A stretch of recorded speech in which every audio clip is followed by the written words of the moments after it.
அவர்கள் அதிலிருந்து வெளியேறிவிட்டால் நிச்சயமாக நாங்கள் நுழைய தயாராக இருக்கோம். இன்னைக்கும் பார்த்தீங்கன்னா பனி இஸ்ரேல்கள் போறதில்ல இஸ்ரேலுக்கு. ஏன்னா அங்கே வந்து பலம் மிக்கவர்கள் யார் இருக்கா? பாலஸ்தீனியர்கள் வந்து அடிக்கிறாங்க, பிடிக்கிறாங்க, கொல்றாங்க. அதனால் வந்து இப்போ நெத்தன்யாவுக்கு வந்து ப்ரெஷரு என்ன அப்படின்னா முழுசாக பாலஸ்தீனியர்களை அங்கேருந்து விரட்டணும். ஏன்னா அவங்களுக்கு க்ளீன் பண்ணி கொடுத்தா தான் இவங்களுக்கு போவாங்க. அப்படி தான் அவங்களுக்கு பழக்கம்.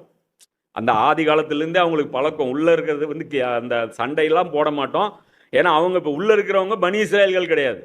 இப்போ இன்னைக்கு ஜெருசலமில் உட்காந்துட்டு இருக்கவங்க யார்? அவங்க பனி இஸ்ரேல்கள் கிடையாது. அவங்க யாஜூஜ் மாஜூஜ். இப்போ இந்த கூட்டத்தினர் உள்ளே உட்காந்துக்கிட்டு பனி இஸ்ரேல்களை வாங்கிறாங்க, அவங்க வரமாட்டேங்கிறாங்க. வேண்டியதான் அது அங்கே நுழைய தயாராக இல்லைங்கிறாங்க. அப்போ அந்த டைமில் எல்லாம் என்ன பண்ணுறான்? மூசாவே, அவர்கள் அங்கு இருக்கும் வரை நாங்கள் ஒருபோதும் அங்கு போக மாட்டோம். வேண்டுமென்றால் நீரும் உம்முடைய இறைவனும் சென்று போரிடுங்க. நாங்கள் இங்கே அமர்ந்திருக்கிறோம்.